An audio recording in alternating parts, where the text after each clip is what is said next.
பாரதிய ஜனதா கட்சியின் தமிழக பாஜக தலைவரை தேர்ந்தெடுப்பதற்கான தேர்தல் 12ஆம் தேதி நடைபெறும் என்று தேர்தல் அதிகாரி சக்கரவர்த்தி அதிகாரப்பூர்வமாக அறிவிப்பின் மூலமாக வெளியிட்டிருக்கிறார். இதனால் நாளை பிற்பகல் 2 மணியிலிருந்து கமலாலயத்தில் தமிழக பாஜக தலைவருக்கு போட்டியிடும் நபர்கள் விருப்ப மனுக்களை தாக்கல் செய்யலாம் என்று அறிவிக்கப்பட்டிருக்கிறது.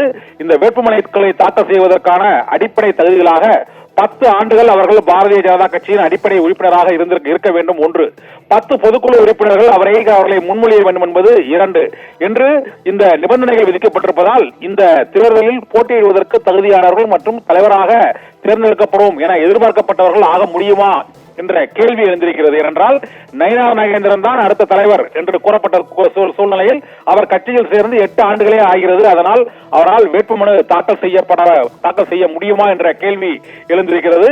இவ்வாறு இந்த வேட்புமனு தாக்கல் செய்தவர்களில் அந்த குறிப்பிட்ட தகுதிகளை பூர்த்தி செய்ய முடியவில்லை என்றால் மாற்று நடைமுறையையும் கடைபிடிப்போம் என்று தேர்தல் அதிகாரி சக்கரவர்த்தி தெரிவித்திருக்கிறார். இதனால் நயினார் நாகேந்திரனுக்கு மீண்டும் வாய்ப்பு இருக்கிறதா அல்லது அனைத்து தகுதிகளையும் பெற்ற அந்த 10 ஆண்டுகள் அந்த அடிப்படை உறுப்பினர்களாக இருந்தது, 10 பொதுக்குழு உறுப்பினர்கள் முன்மொழிந்தது ஆகிய தகுதிகளை உடைய வேட்பாளர்களில் முன்னுரிமையில் இருப்பவர் தஞ்சை பகுதியைச் சேர்ந்த கருப்பு முருகானந்தம் அடுத்த பாஜகவின் தலைவராக தேர்ந்தெடுப்பதற்கான வாய்ப்பு பிரகாசமாக இருக்கிறது என்று பாரதிய ஜனதா கட்சியின் வட்டாரங்கள் தெரிவிக்கின்றன.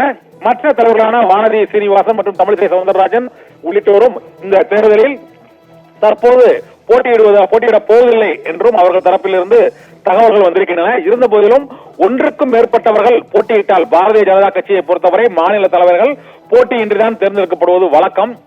இன்று ஒரு புதிய நடைமுறையாக தமிழக பாஜகவின் தலைவருக்கு தேர்தல் அறிவிப்பு தேர்தல் அதிகாரி சக்கரவர்த்தியின் மூலமாக கமலாலயம் மூலமாக வெளியிடப்பட்டிருப்பதால் அந்த மனு தாக்கல் செய்வதற்கான அந்த அடிப்படை தகுதிகள் வெளியிடப்பட்டிருக்கின்றன. இதனால் ஒரு புதிய சர்ச்சை உருவாகி இருக்கிறது. இந்த சர்ச்சை ஏற்பட்டுள்ளதால் இப்பொழுது தேர்தல் அதிகாரி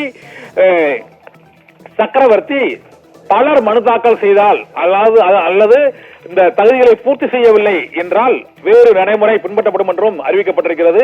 ஏனென்றால் தற்போது தமிழக பாஜக தலைவராக உள்ள அண்ணாமலை ஐபிஎஸ் அதிகாரியாக இருந்து பதவியை ராஜினாமா செய்த சில மாதங்களிலேயே அவர் தமிழக பாஜகவின் தலைவராக அறிவிக்கப்பட்டார். அவர் எவ்வாறு அறிவிக்கப்பட்டார் என்ற சர்ச்சையும் இப்பொழுது பேசுபொருளாகி இருக்கிறது. இந்த சூழ்நிலையில் இந்த புதிய தமிழக பாஜக தலைவர் தேர்தல் எவ்வாறு நடைபெறும், அறிவிக்கப்பட்ட விதிமுறைகள் பின்பற்றப்படுமா அல்லது விதிமுறைகளை தளர்த்தி புதிய நடைமுறைகளோடு அந்த தேர்தல் நடைபெறுமா என்பது 12ஆம் தேதி தேர்தல் நடைபெறும் போது தெரிய வரும்.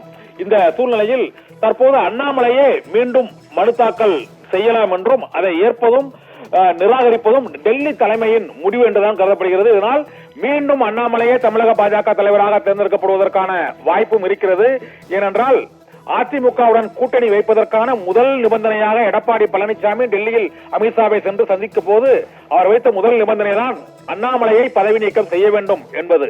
2வது நிபந்தனை தான் ஓபிஎஸ் டிடிவி உள்ளிட்டவரை கட்சியில் சேர்க்கக்கூடாது என்பது. இப்பொழுது முதல் நிபந்தனையை பூர்த்தி செய்துவிட்டால் அங்கு தமிழகத்தில் அதிமுக பாஜக கூட்டணி அமைவது எளிதாகிவிடும். ஆனால் அதற்கான இறுதிக்கட்ட முயற்சியாக தான் இந்த தமிழக பாஜக தலைவரின் தேர்தல் நடைபெறுகிறது.